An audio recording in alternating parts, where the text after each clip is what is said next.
This week, we are extending our discussion on types or trauma, and we want to take a deeper dive into what this actually looks like.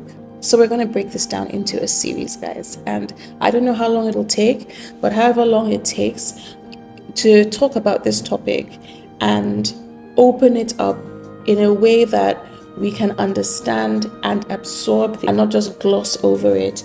However long that takes is how long this series is going to take. All right. Last week, we left the episode on the note of talking about attachment styles. And we're going to continue talking about that today. And we're going to take the attachment styles one after the other because I feel like trying to talk about all of them at the same time will make this an extremely long video. But also, I would like us to be able to digest the information and take it bit by bit, not have everything thrown at us at the same time. So, we're going to be focusing on the avoidant attachment in today's episode. What it looks like, how it is caused, how it presents in you as an adult, and how it affects your relationships. Stay with me. Let's get into today's episode. Does she like me? Was that a date or a hang? Is she single? Wait, what are we? Is it too soon to say I love you? Should I call him now or should I just wait? Maybe I should wait. Wait, should I let her go? Why did he just ghost me like that? Wait, can't we work it out? Is he an F-boy? Is she toxic? We hooked up. Why is he saying we're just friends? Let's face it. Relationships are the best thing when they work and a nightmare when they flop. You're recklessly giddy when Cupid's arrow sticks you in the arse and a nervous, pain-filled wreck when he comes to take his love away. There's hardly anyone who cannot relate to the dizzying highs and debilitating lows of relationships.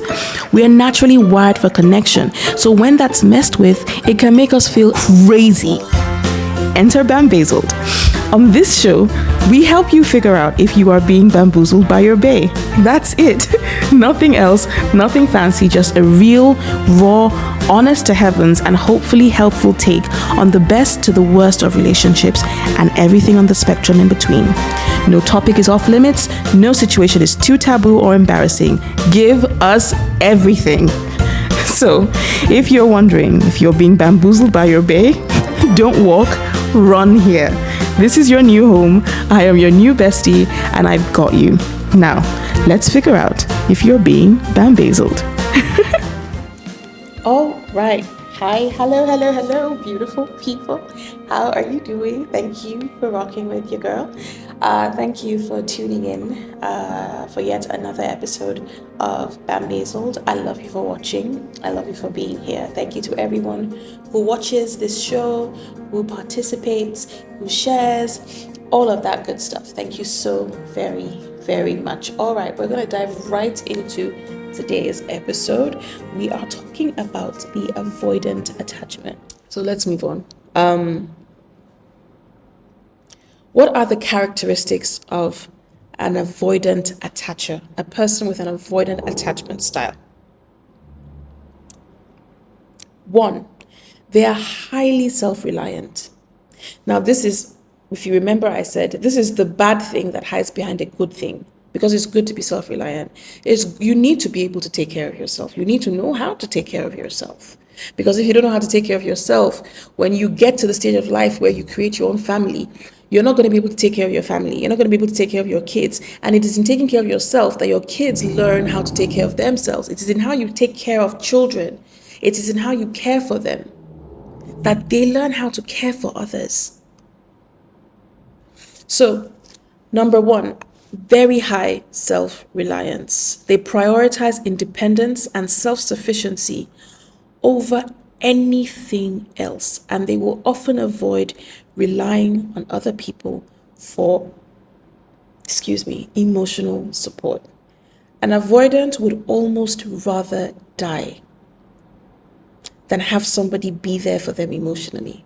Because remember, that door has been locked for however many decades. This is an avoidant as an adult.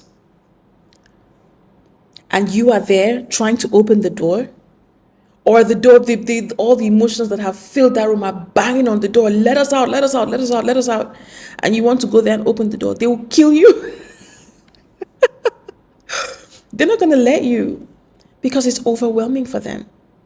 They don't know how to deal with that. So they would rather deal on their own, even when they can't. Number 2, there's a discomfort with intimacy.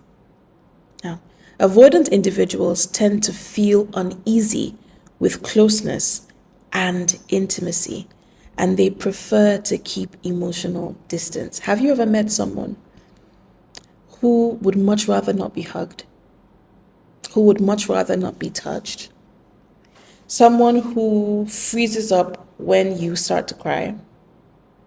Someone who gets angry or irritated when they see something that is supposed to make them feel empathy? Your partner can literally have sex with you just now. And then you try to hold them and they are disconnected from their emotions almost completely. And one of the only ways, not even one of the only way you can have intimacy, true intimacy, is when you are connected to your emotions. If you are not connected to, because intimacy is something that exists within the emotional space. And intimacy is not sex, guys. That's not what it is. An expression of intimacy. But that's not the only thing that is intimacy. Sometimes you can sit down with a person and talk for hours about everything. And they feel what you feel when you're talking.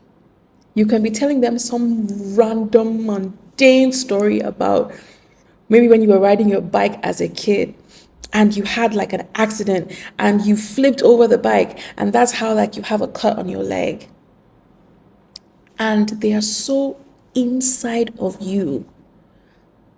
They are so connected to your emotional body that they can feel what you're saying. They can feel you.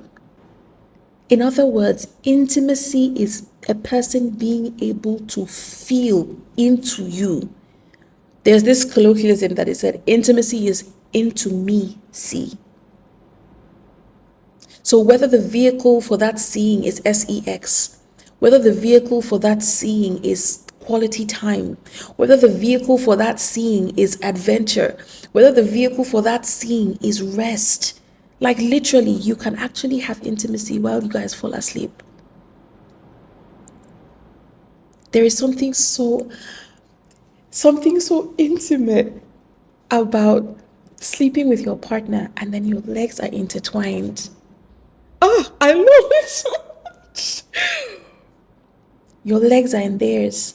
It's almost like if we could be inside each other, we would be intimacy. But how do you see into someone that is locked? How do you see into the me if the me is not there? So avoidant people struggle with intimacy because the into me that you're supposed to see into is locked behind some door somewhere. And I probably don't even know where the key is at this point. Number 3, a suppression of emotions. They may suppress or downplay their own emotions, avoiding vulnerability and emotional expression. I've met people who are on the verge of crying, and you can almost see the anger that is rising up alongside that pain. And it's almost like that pain is rising up and it wants to come out and express, and the anger is rising up at the same time. And the anger is towards themselves. Oh, it's not towards you. It's towards the pain that they are feeling. And this pain that is trying to come out so that it can go is attacked and choked by this anger. Come here if you ever played Mortal Kombat. And it just...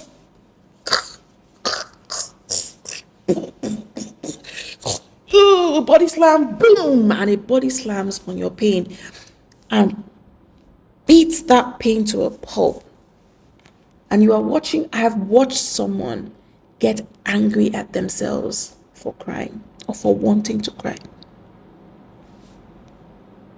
And I was looking at this person, and the only thing I felt was, the truest expression of the word, hey, yeah.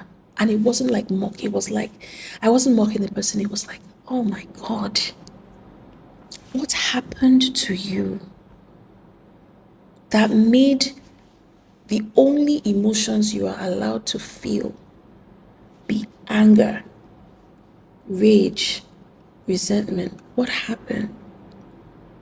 And all I wanted to do was just hug this person, just hold them and say, cry. Like, for all those years you haven't cried, cry. For all those years you haven't been able to cry in front of someone because it made you feel that deep, deep shame. Please cry. And cry in a safe place for once in your life. That's all I wanted to do. But in fact, not even but, when I approached this person, like physically, you could physically see them like move back. That's the avoidance, pummeling down the emotions. Because for them, existing in an emotional space was never safe for them. It was met with derision. It was met with rejection. It was met with you being ridiculed. It's like, what are you doing? Why are you crying? Are you a baby? Like all those kinds of things. It was met with taunting. At the very worst, you were completely ignored. And you are telling me I should be feeling that one now as an adult where I can even control it. As a child, I couldn't control it. Now that I have some measure of agency and control, I should now willingly walk back into that place of pain. No, I'm not going to do it. That's what the brain is thinking.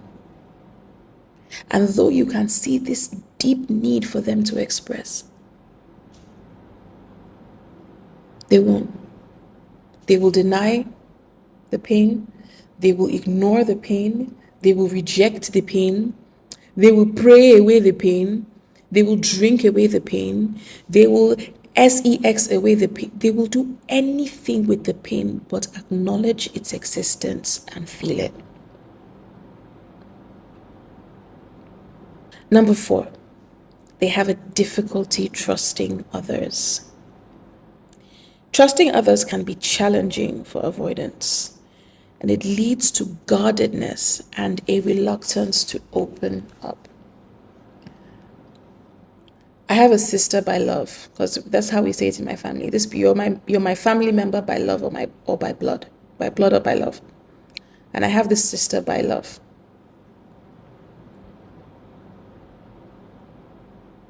This like she is an avoidant to the core. To the core. What is the most guarded facility? It's not the Pentagon. It's not the Pentagon. It's the I'm trying to think of what is a really high security, highly guarded facility. Why can't I think of any place now? Why is the Smithsonian coming to my head? So let's just think the Pentagon. The Pentagon is learning security, is learning how to guard and block from my sister. And you know I love you. You know I love you with all my heart. And you know I've told you this thing. So if you watch this episode, just take your L. She will do anything not to appear vulnerable, including scream, yell, literally push back. She will change the conversation. She will use humor to run away from a difficult conversation. As long as she does not have to open up or be in a vulnerable spot, This girl, they don't trust people because they couldn't trust.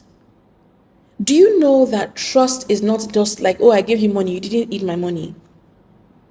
Trust is built when you make a bid for another person and they respond to that bid in a way that, in a positive way. That's how trust is built. So I raise up my hands and my mommy knows, oh, that means carry me, and she carries me. I'm learning to trust her.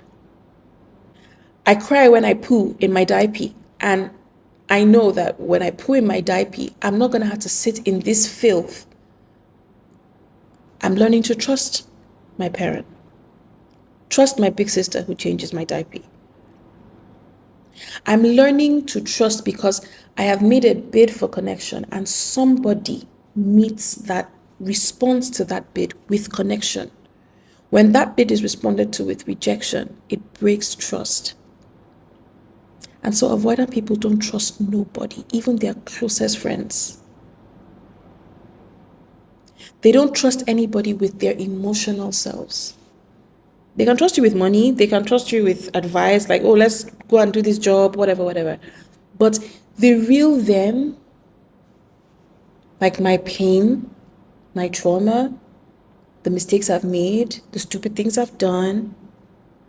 Like, you have friends who can call their friend at 3 a.m. in the morning and say, oh my goodness, I think I just messed up really, really bad.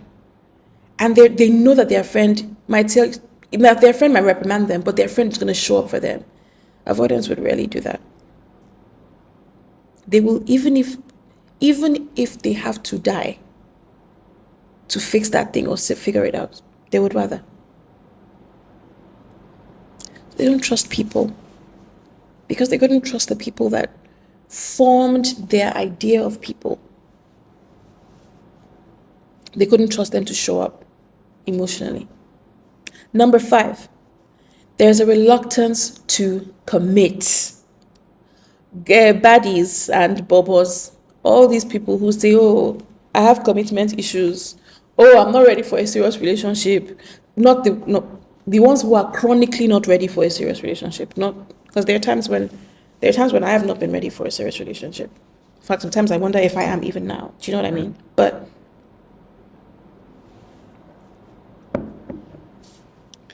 when you meet someone who is, it's almost like commitment is, they're allergic to commitment. That person is very likely an avoidant. They may avoid long-term commitments or view relationships as burdensome, like that means as a burden, as a weight that they are carrying. And this leads to very short-lived, or if the connection lasts longer than a couple of months or a couple of years, it is a very superficial connection.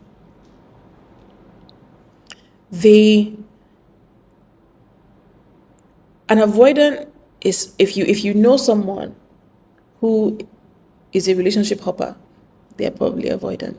If you know someone who has one girl today, one guy tomorrow, the person is probably avoidant.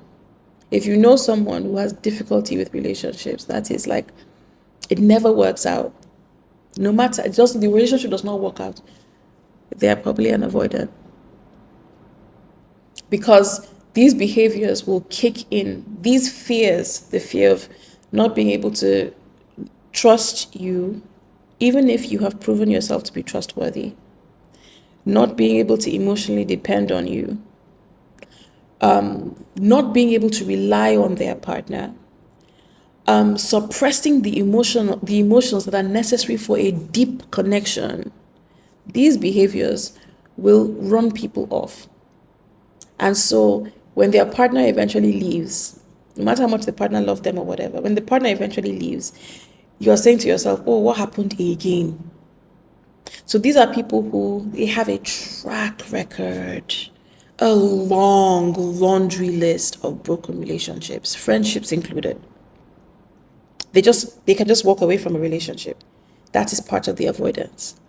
They can just ghost you. That is part of the avoidance. They can treat you so badly that you have to leave them. That is part of the avoidance. Or they only get into relationships that have no hope of actually lasting. For instance, this person is leaving the country and they're moving to another country.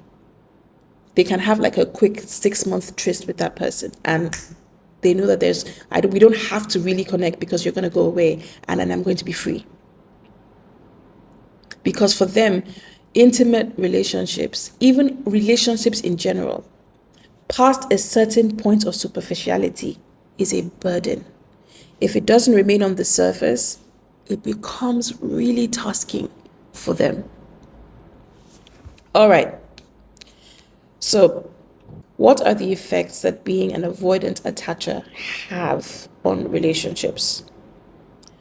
Avoidant attachment can significantly impact how individuals interact within their relationships, and it often leads to challenges, frustration, fights, resentment, and a slew of things in establishing and maintaining healthy, fulfilling connections. Now, so what are some of the effects that... So far, we have dissected what an avoidant person looks like, sounds like, how they became that way.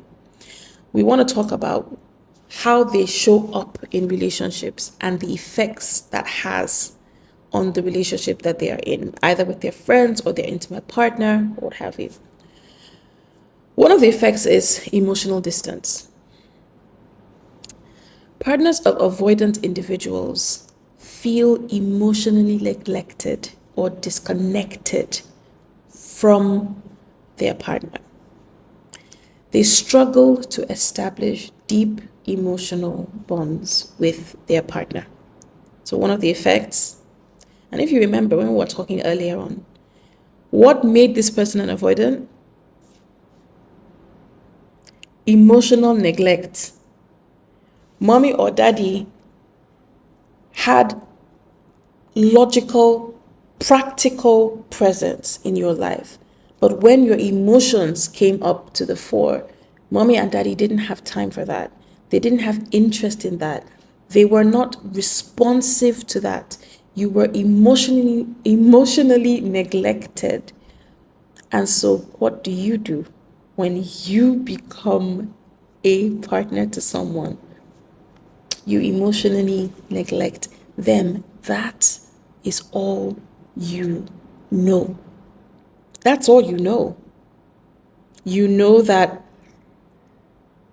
people can be together and provide for one another and have, sex and live together for 30 something years. A lot of our parents lived in lived in the avoidant anxious attachment trap.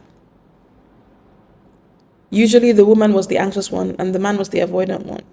But there were cases where the woman was the avoidant one and the man was the anxious one. The anxious one was always chasing after the avoidant one. Anxious one chasing, the avoidant one running. Chasing, running, chasing, running, chasing, running. And you had an atmosphere in the home where one partner's emotional needs were never met. They could be rich as F. They can travel every 3 months. Buy her the latest this and he drives the latest that. But emotionally, one partner is so bloody alone. That's what emotional distance is. You can have pain, but they cannot do anything with your pain. You can have emotions, but they cannot connect to your emotions. At best, they can cognitively address your emotions, like, oh, I'm sorry that you're crying. But that's about it. It's not, I'm sorry that you're crying because I understand that you're in pain. It's, I'm sorry that you're crying because I know that that's the thing to say when a person is crying. But do I feel anything? No, I really don't feel anything. With empathy, with emotional connection, you feel the other person. So you feel their joy. When they're joyful, it's like you are the one that's feeling it. When they're in pain, you feel it as well. Number two, another effect that avoidance has on relationships is communication barriers. Avoidant individuals may find it difficult to communicate their feelings and needs, leading to misunderstandings and unresolved conflicts. Now, one of the things that we didn't talk about earlier on was avoidant people, they learned while they were trying to develop a full, whole self. They learned that there is room for what? Their logical self, their mental self, maybe their spiritual self, their physical self. There's no room for their emotional self, right? Now, a lot of our needs come from our emotional body.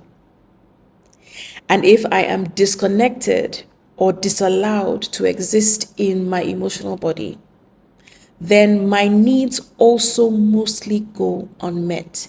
My needs go unexpressed, And because they go unexpressed, they are unmet. The reason they were unexpressed is because when I was trying to express them, I was shut the F down. I was ridiculed. I was shamed. I was made to feel like something was wrong with me. Why am I not like my sister who doesn't, cry all the time? Why am I not like you, my mom, or you, my dad, who, is poised and composed? Why am I, when I express those needs, last, it was not met. It was not positively responded to. It was not consistently positively responded to. Sometimes I could get a pat on the back. Sometimes I could get, okay, sorry. Other times I could get, come on, get out of here, my friend. What is wrong with you? Exactly. And so they learn not to communicate their needs because communicating their needs didn't lead to, my lips are a bit dry, guys. It's so dry out here. Communicating their needs didn't lead to anything positive. But most importantly, it didn't lead to the needs being met. Okay, so I came and told you I am having a problem. Not only did you like make me feel stupid for telling you, you now did not still solve the problem. So what was the point of telling you? And that's what they're thinking. What's the point? So as an adult, in an adult relationship, you might have a partner who is nothing like your mother, nothing like your father. They will not reject you. They will not mock you. They won't make you feel stupid for having needs.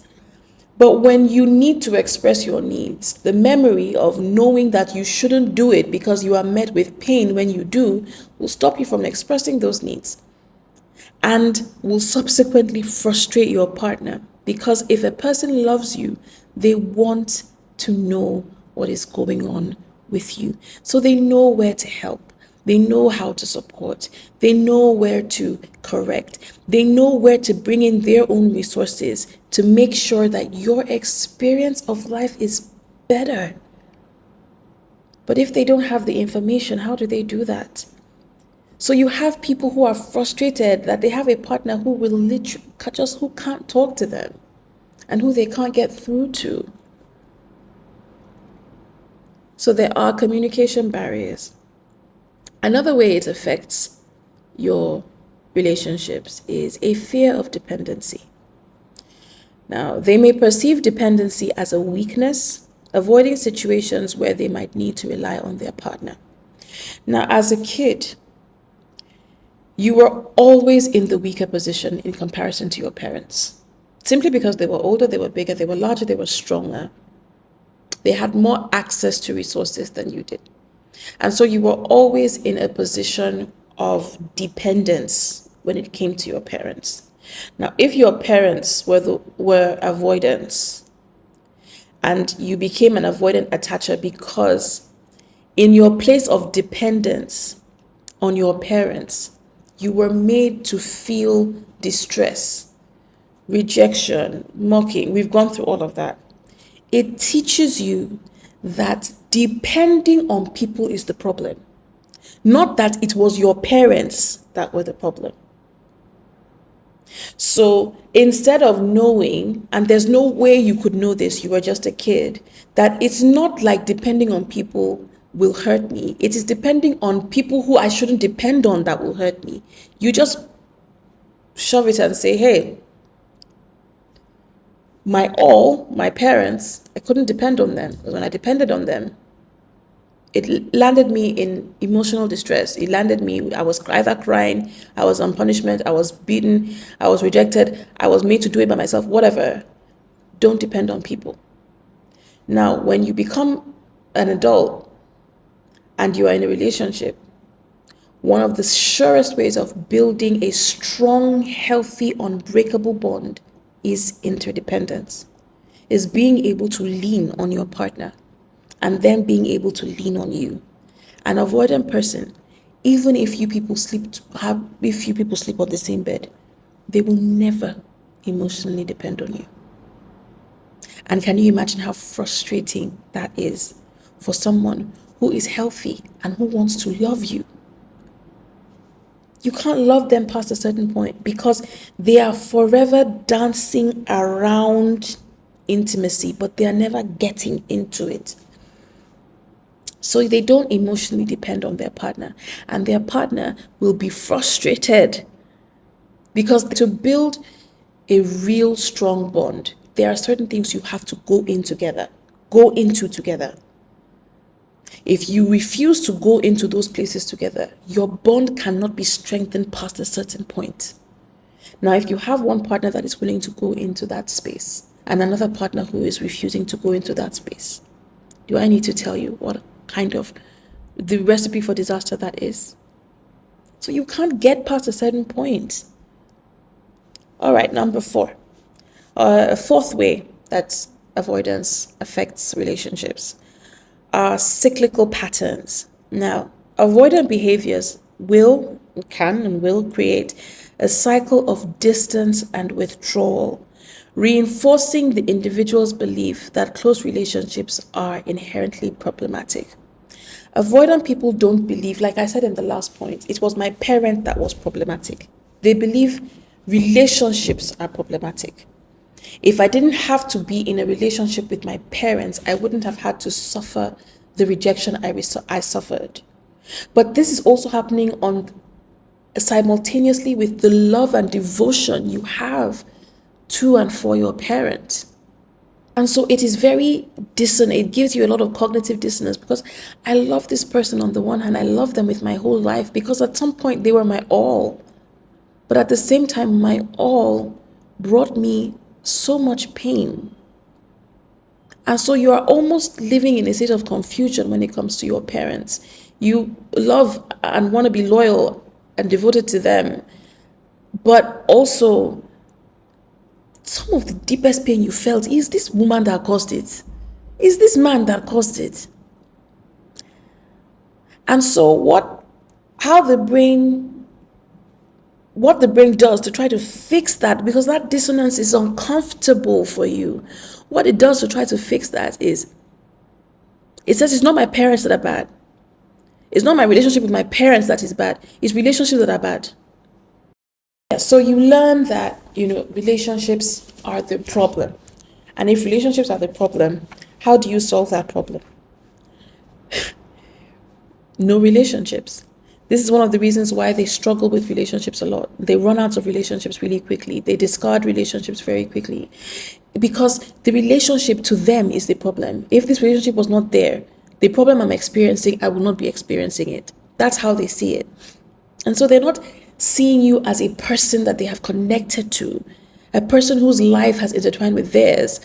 They are seeing you as a removed entity, like you're just part of the furniture.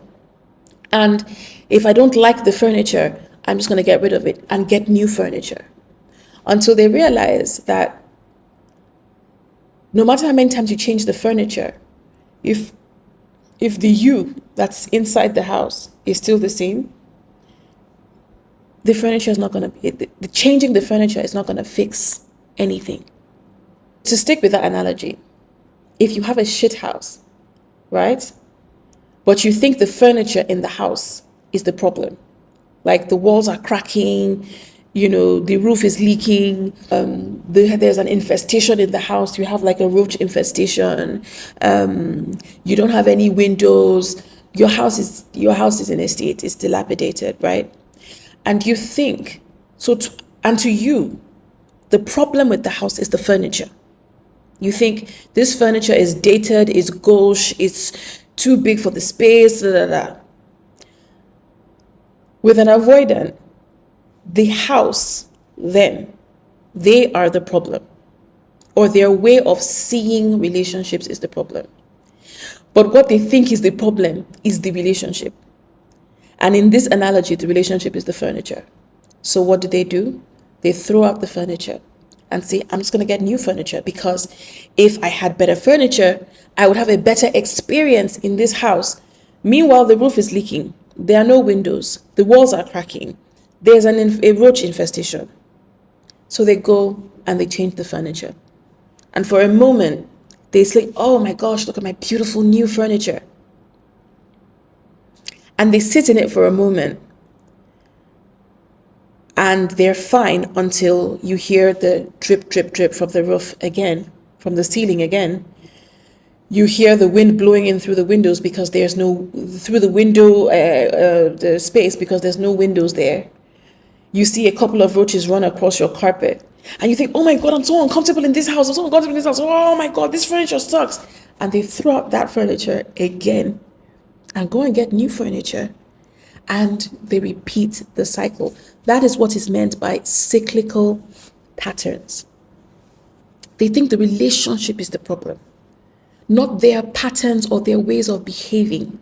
And so they just think to themselves, if I get into the perfect relationship, I won't have this problem. All the while, they cannot have the perfect relationship because of their patterns. And so they just keep changing and changing and changing relationships. Number 5, the impact it has on your partner. Now, partners of avoidant individuals definitely, I've dated an avoidant person before, feel frustrated, rejected, or unloved, potentially developing their own insecurities or attachment issues. Now, this is a very important point, because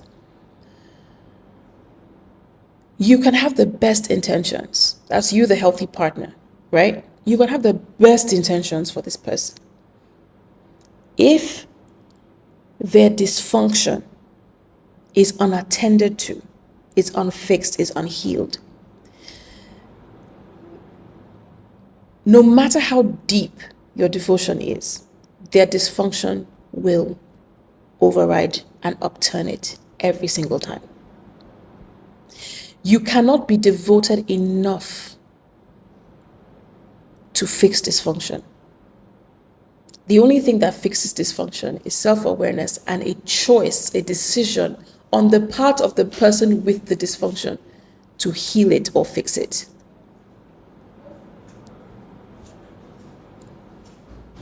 Anything other than that doesn't work. You can love a person with your entire being. Bye. Sorry, guys. Bye. So you can love a person with your entire being,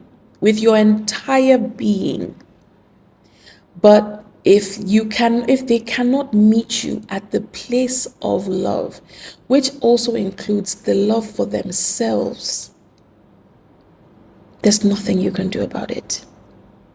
You will at best live a suppressed life, because some people, not every person with an avoidant person leaves. Some people stay. They stay. But what they stay with is a decision to live life, how do I explain this? From a suppressed place. So if I usually operate or live life on a 10 emotionally, I'm excited, I'm supposed to be excited, we're deeply connected, we're deeply intimate, all of those things. to stay with you, I have to accept that I need to tamp down my 10 to maybe like a 3 or a 2. And so we might be together, but I am frustrated. We might be together, but I'm dissatisfied. We might be together, but this person is not fully expressing the capacity of their emotions because there is no room for them to do it with the avoidant. And if they insist on doing it, it usually turns into a fight, or the person threatens to leave, or you threaten to leave. It just, So it has a very, very definite negative effect on partners because you don't get into a relationship to feel like you are single. You get into a relationship to feel like you are partnered. And there is a certain level of emotional connection that is required for partnering, for real partnership. And when that is not available because this person is an avoidant, then you almost feel like you're in a fake relationship or an incomplete relationship. All right. So I think that we have taken quite a bit of time to talk about the avoidant attachment style. And, I'm not going to be able to squeeze in ways to heal this attachment style in this episode. What I think I'm going to do is we're going to run the series. And at the end of the series, the episode to cap this entire conversation will be ways or pathways to healing your attachment styles, healing the trauma that is informing your decisions about the type of person that you want to be with. And I'm just going to bring this full circle so that we do not forget what the overarching topic is. We're talking about the bugs in our mind, the conditioning in our mind, the conditioning that formed our personality and who it is that we have eventually turned out to be as adults, and what is in there that makes us choose or be attracted to the type of people we say we're attracted to.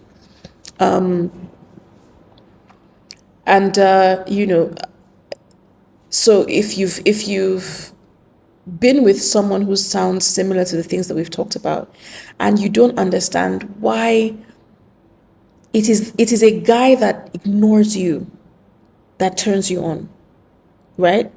Or that excites you, not turns you on. You can have a man who will lick the floor that you walk on after you have walked inside the dirty market, and he will lick that floor. But somehow you just find him boring. It's just like, I mean, he's nice, but you don't understand why the men, and I'm talking to women now, I'll talk to men as well. Actually, this goes for both. The person that makes your heart thump, like, is that how a heart thumps? What the hell kind of sound was that?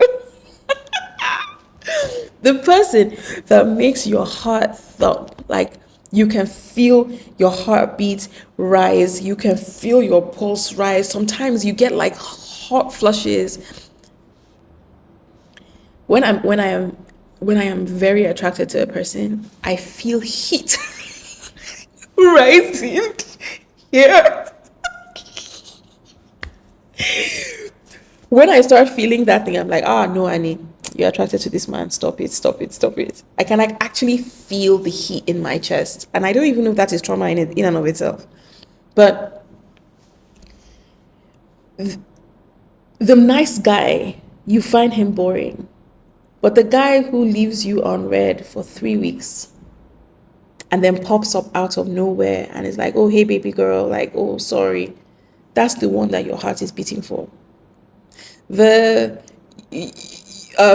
girl who is devoted to you, like she wants to know if you're doing okay, she checks on you, she's nice to your family, whatever. You find her boring. You find her to be a pushover. You don't take her seriously. You don't rate her, as we say in Nigeria. But the woman who is not only, she's rude, she's rude to you. Nothing you do is like pleasing. It's like, oh, is that like the best you can do? She's catty. She gossips. She, clearly only wants you for your money. Things like that. She's hard to be around. She's dismissive of you. She's like, I beg, please, I don't have time for this thing. That's the one that you want. That's the one that you respect. The person who doesn't have your time has all your time. And the person who has your best interests at heart has none of your heart. And we will say, I don't just know. There's just something about this guy. There's just something about this girl. Like when he's like when I'm talking to him on the phone, I feel like excited. And many of us don't know that excitement you're feeling is actually anxiety. And it is the anxiety that was wired into you from childhood when you were constantly in a position where you had to be the one to chase your parents for love, approval, acceptance, and all of those things. And so the reason you think you enjoy this feeling is just because it's familiar to you. It's not because it's pleasant. And so because you chased to remain in connection with your parents, you probably still do it till today. You don't understand being with a person who doesn't make you chase them. You don't understand being with a person who doesn't use their approval as a bargaining chip for your dignity. You don't have to grovel on the floor to get this person to like pat you on the back and say, oh, good boy, there you go, good girl, good boy, now you have humiliated yourself. Now I'm okay, okay, well done. You have a person who accepts you, loves you, celebrates you, they hype you. They, in the bedroom, they're going to give you the best that they've got, right? They're going to give you their best time. They're going to give you the best of themselves. You mistreat that person and you chase after the one who gives you none of that. And you don't understand how that is a problem. All you know is you are crying more than you should be crying. You are running after this person. You are always anxious. You're always afraid that they're going to leave.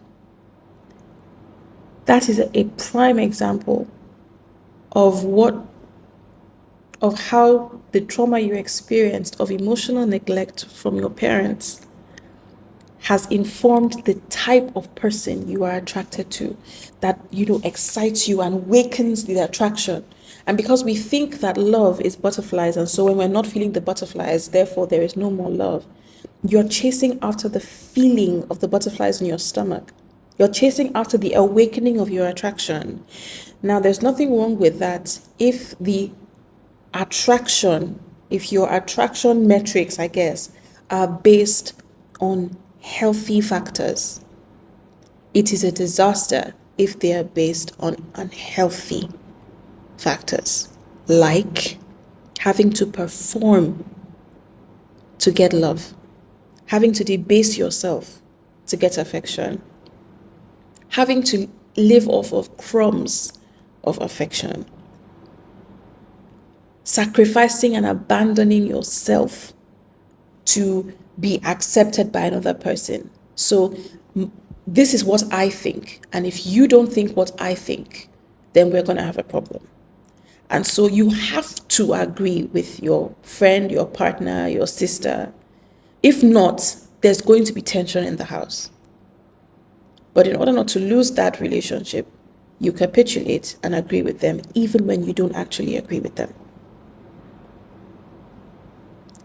But you find that that is what you are attracted to because you continue chasing it. And do you remember what we said last week? You are chasing that first rejection that you had as a child, where your parent instilled in you the fact that I am not 100% available to you. You are not worthy of that. And so you're trying to heal that. You're trying to prove to that narrative that is firmly situated in your mind that I am worthy. I am worthy. See me now, see now. I'm worthy. And it's so, I almost want to cry. It's sad. But this is how so many people are living their lives. And so you're chasing after this person who mistreats you, who gives you the silent treatment, who is cruel to you, who starts arguments with you for no reason, who would rather chaos than peace. When there's too much peace, they would have to find something to fight with you about.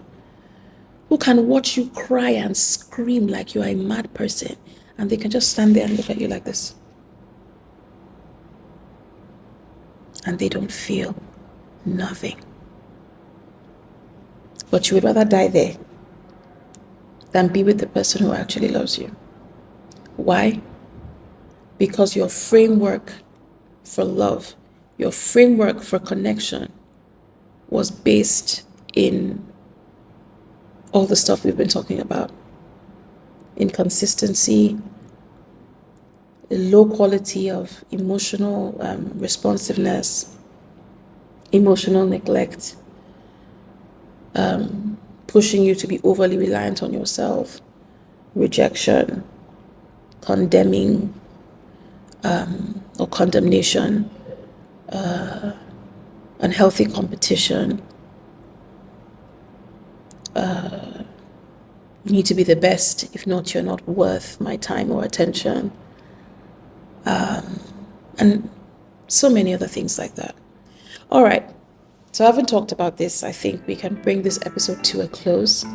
And we will come back again next week where we will be talking about the second type of attachment style, which is the anxious attachment style. And hold on to your hats, ladies and gentlemen. It gets pretty messy with the anxious ones. So tune in again next week and we will be diving deep into that attachment style. For now, I'm going to say goodbye and thank you for spending this time with me today. I cannot tell you how much I have come to enjoy doing these episodes. Setting them up, I hate setting them up. Once I get into it, and I'm so glad that I have you guys here with me. I hope that this show is touching lives. The ethos of my brand is hope, help, and healing. And everything I do, I want to be able to bring some measure of hope, help, and healing to the hearts and minds of people all over this world, but especially in Nigeria, because that's where I'm from. And I see that there's so much of the hardship that we face is directly correlated to how mentally and emotionally impaired we are.